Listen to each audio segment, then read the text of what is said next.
할렐루야. 9월 7일 화요일 사사기 15장 14절부터 20절까지 말씀입니다. 삼손이 레히의 이름에 블레셋 사람들이 그에게로 마주 나가며 소리를 지를 때에 여호와의 영이 삼손에게 갑자기 임하시매 그의 팔 위에 밧줄이 불탄 삼과 같이 그의 결박되었던 손에서 떨어진지라. 삼손이 나귀의 새 턱뼈를 보고 손을 내밀어 집어들고 그곳으로 1000명을 죽이고 이르되 나귀의 턱뼈로 한 더미 두 더미를 쌓았으며 나귀의 턱뼈로 내가 1000명을 죽였도다 하니라. 그가 말을 마치고 턱뼈를 자기 손에서 내던지고 그곳을 라맛 레히라 이름하였더라.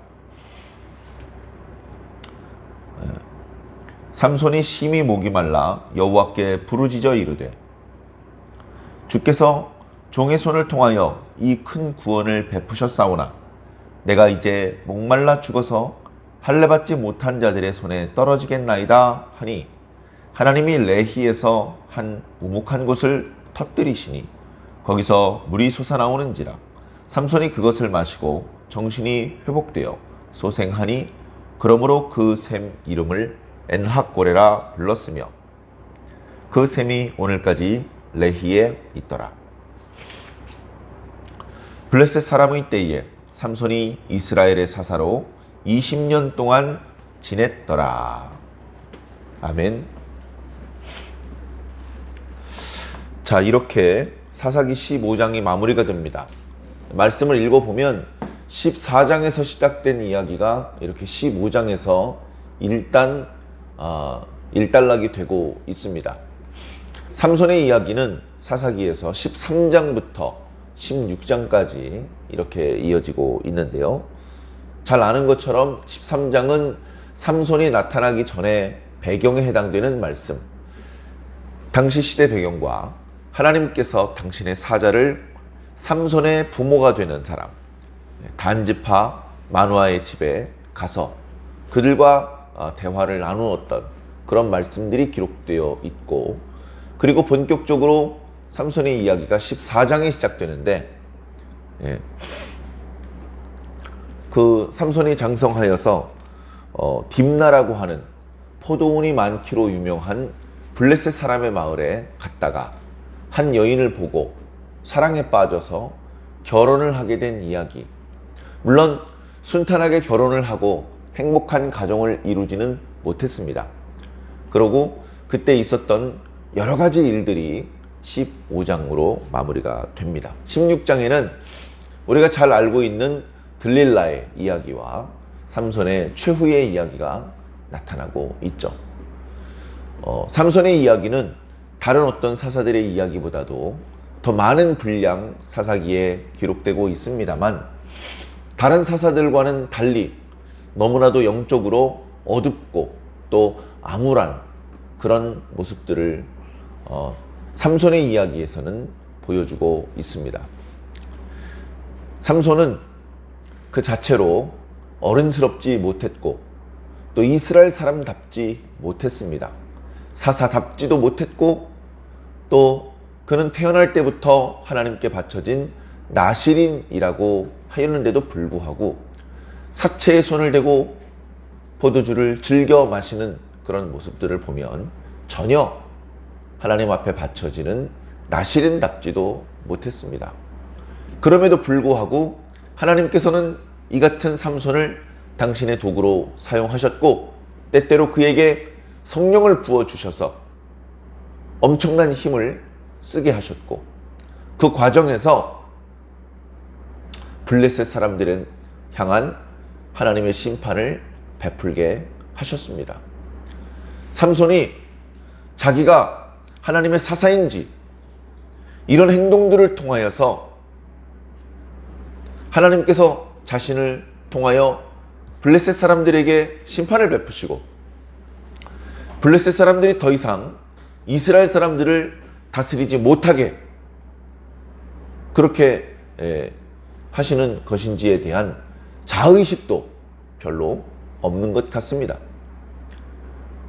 블레셋 사람들에 의한 지배가 40년씩이나 이어졌는데도 불구하고 하나님의 이름을 부르며 주의 도와주시기를 탄식함으로 기도했던 부르짖는 이스라엘 백성들이 전혀 없고, 심지어 사사였던 삼손조차 하나님 앞에 기도하는 모습이 전혀 나타나지 않고 있습니다. 그저 평범한 사람이었다, 아니 평범하지도 못한 한량이었다, 잡류였다.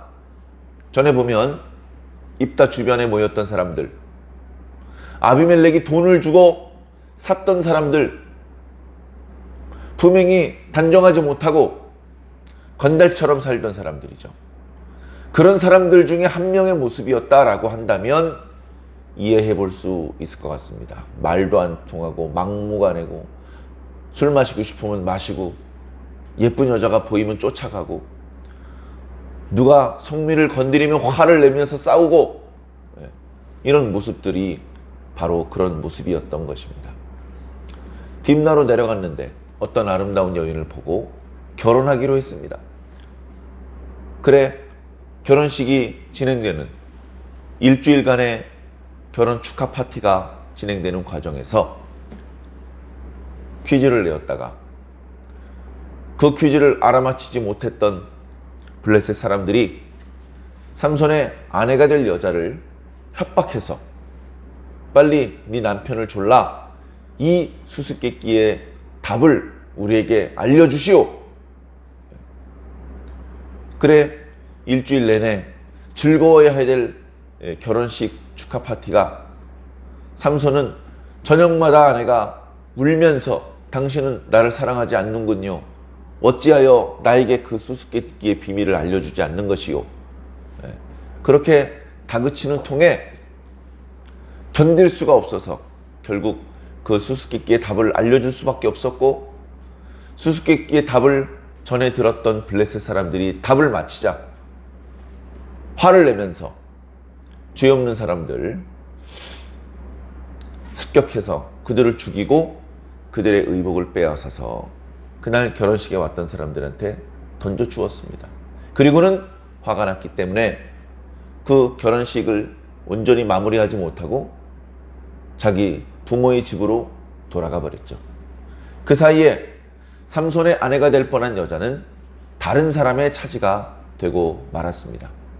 며칠이 지나 화를 가라앉힌 삼손이 염소 새끼 한 마리를 가지고 장인어른의 집에 갑니다. 그러나 장인어른은 삼손을 반갑게 맞이할 수가 없었습니다.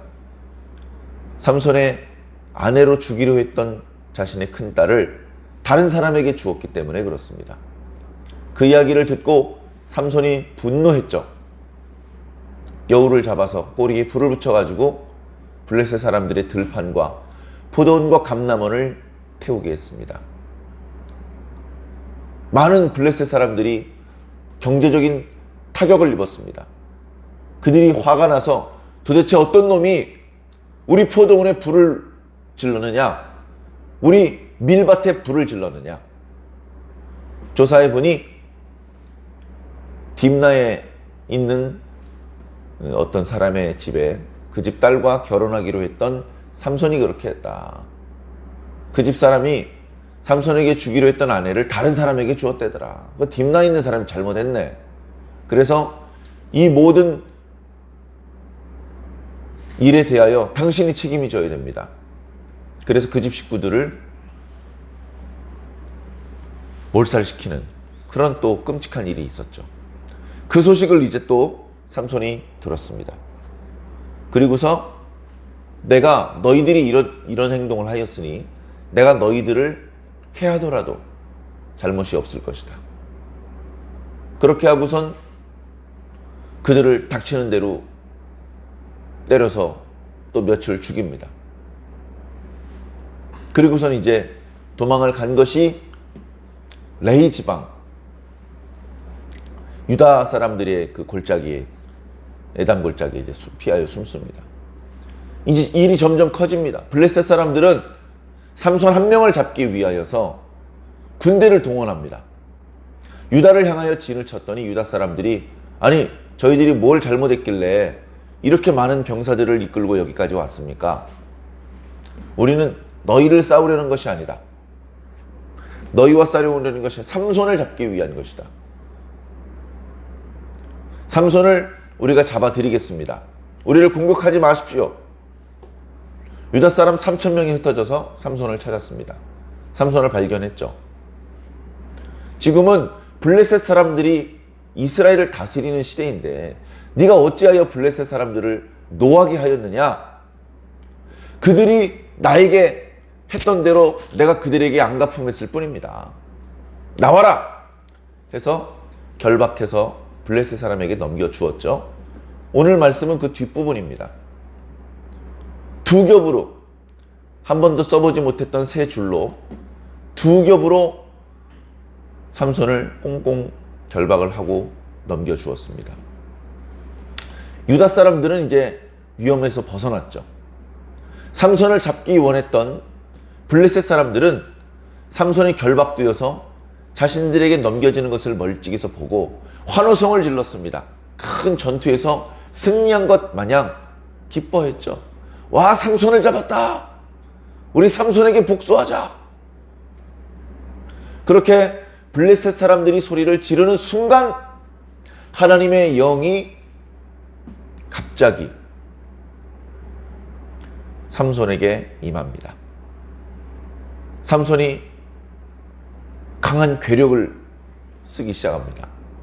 그의 몸을 겹겹이 결박했던 그 줄이 불에 탄 밧줄처럼, 불에 타면 제 아무리 질겼던 밧줄이라 한들 무슨 힘이 있습니까? 삼손 같은 장사가 아니더라도 어린 꼬매기도 잡아당겨서 끊어버릴 수 있는 아무 힘이 없는 상태가 되고 말죠. 이 줄은 그렇게 정말로 불탄 것은 아닌데 삼손이 워낙 강한 힘을 쓰다 보니까 마치 불탄 밧줄이 끊어지는 것처럼 후두두두 끊어져서 삼손의 손에서 툭툭 떨어졌습니다. 삼손을 결박해서 안전하게 블레셋으로 압송할 수 있을 거라고 생각을 했었는데 순식간에 삼손의 결박이 풀어져서 삼손이 자유한 몸이 되었습니다. 삼손이 옆에서 새 낙타의 턱뼈를 발견했습니다. 새 낙타의 턱뼈. 요게 원문을 보면 재밌어요. 원문에는 신선한 낙타의 턱뼈, 축축한 낙타의 턱뼈라고 그렇게 말씀하고 있습니다. 낙타가 죽은 지 얼마 안 된 그런 낙타의 턱뼈죠. 그러면 또 어떻게 보면 죽은 사체의 손을 또 댄 거예요. 나시린으로서 또 범죄를 한 것입니다. 그럼에도 불구하고 하나님의 능력이 떠나지 않아요. 그래, 삼손이 그 낙타 턱뼈를 붙잡고 휘둘러서 그게 무슨 대단히 큰 무기라고, 갑옷과 방패와 창과 칼과 활로 무장한 블레셋 사람들을 1,000명이나 때려서 죽입니다. 1,000명 정도 죽을 정도면 그때 유다를 향해서 진쳤던 블레셋 군다의 대부분이 죽은 것이고, 죽지 않은 사람은 불이 나게 도망간 것이죠. 삼손이 힘이 셀 때는요, 달리기도 빠릅니다. 도망가려는 사람도 붙잡아서 때려 죽이고, 이곳 저곳에 블레셋 사람의 시체를 무더기로 쌓아놓는 것이죠. 아마 그 작업을 하면서도 또다시 사체에 손을 대지 말라는 나시린의 규례를 어기는 모습이 되었을 것입니다. 자, 그러나 유다 사람도 모르고 블레셋 사람도 모르고 단지파 사람도 모르고 아무도 모르게 삼손 혼자 싸우는데, 이 망나니 같은 삼손을 통해서 하나님께서는 블레셋을 향한 당신의 심판을 베풀고 계신 것입니다. 1,000명이나 죽였습니다. 자, 그들을 죽이고 그곳 이름을 라맛 레히라고 이름을 붙였습니다. 턱뼈의 언덕, 뭐 이런 뜻이 될 것 같습니다. 거기서 이제 턱뼈를 던져버리고 그곳을 떠납니다. 가다 보니까 너무나 목이 말라요. 너무나 목이 말라서 땅에 주저앉아서 하나님께 부르짖습니다. 기도를 하는 것이죠. 드디어 삼손이 최초로 하나님께 기도를 합니다. 기도의 내용을 보면 그래도 좀 삼손이 정신을 차린 것 같습니다. 삼손이 맞는 말을 하는 것 같습니다.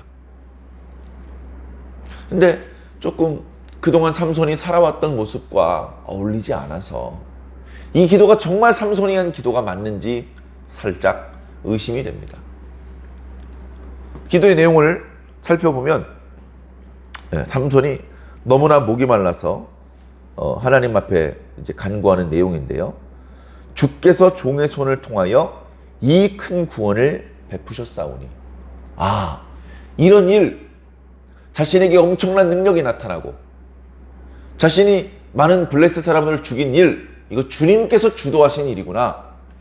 나 삼손은 주님의 종일 뿐이구나. 그리고 이 일을 통해서 하나님께서는 블레셋 사람의 손에서 이스라엘 자손들을 구원하시는 것이구나 라는 것을 깨닫는 그 모든 깨달음과 고백이 이 삼손의 기도 첫 마디에 들어있는데, 정말 삼손이 이걸 깊이 깨우친 것인가? 이 기도의 내용은 맞는데 삼손이 그걸 정말로 뼈저리게 느끼고 있는 것인가? 상당히 의심스럽고 고개가 갸우뚱해지는 그런 기도의 내용입니다. 이어지는 내용을 보면 내가 이제 목말라 죽어서 할례받지 못한 자들의 손에 떨어지게 생겼습니다. 자, 목이 말라서 만약에 기진에서 쓰러집니다. 죽든지 또는 거의 죽을 지경이 되었든지 추격하는 블레셋 사람들이 그 모습을 보면 삼손을 잡을 수 있지 않겠습니까? 막 칼로 찔러서 죽일 수도 있지 않겠습니까? 그러면 하나님의 용사가, 하나님을 위해서 싸웠던 용사가 할례받지 못한 사람들에게 붙들려서 잔인하게 죽임을 당하게 되는 것이죠. 이것은 죽는 것도 싫은 일이지만 할례받지 못한 이방 사람들의 손에 붙잡혀서 그들의 손에 의해서 죽임을 당한다는 것은 큰 불명예고 불영광이 되기 때문에 자칫 잘못하면 이런 불명예와 불영광을 돌리게 됩니다. 그러니 제가 목말라서 기진하여 쓰러지고 그래서 이방인들의 손에 의해서 죽임을 당하는 그런 일이 생기지 않도록 해 주십시오. 이런 기도의 내용이거든요. 그런데 정말로 이렇게 할례받는 자들의 손에 붙잡혀서 죽임을 당하고 불미스러운 일을 겪는 것을 싫어하는 사람이라면 할례받지 못한 사람들이 사는 딥나인은 왜 그렇게 자주 갔습니까? 심지어 할례받지 못한 사람의 집에서 그 집 사람들하고 결혼하고 그렇게 친족을 맺을 뻔했지 않습니까? 정말로 할례받지 않은 사람들과 상종하지 않으려는 그런 모습으로 사는 거 맞습니까? 자, 그런 것들이 지금까지 삼손이 우리들에게 보여줬던 모습과 다르기 때문에 고개가 갸우뚱해지는 것이죠. 그런데 제가 이 말씀을 묵상하면서 이런 생각을 해보았습니다. 우리는 그럼 어떠냐, 오늘 우리들은. 자, 우리들도요, 일상적으로 살 때 하나님 백성답지 못한 모습들을 많이 보여주곤 합니다. 뭐 굳이 목사나 장로까지 되지 않았더라도 평범한 그저 평신도일지라도 그래도 하나님의 백성이라면, 그래도 성인이라면 보여주어야 될 어른스러운 모습을 좀 보여주어야 되는데 그렇지 못한 순간도 너무나도 우리에게는 많습니다. 그러다가 교회 와서 말씀 듣고 기도할 때에 정신을 차리고 맞는 말을 기도할 수도 있습니다.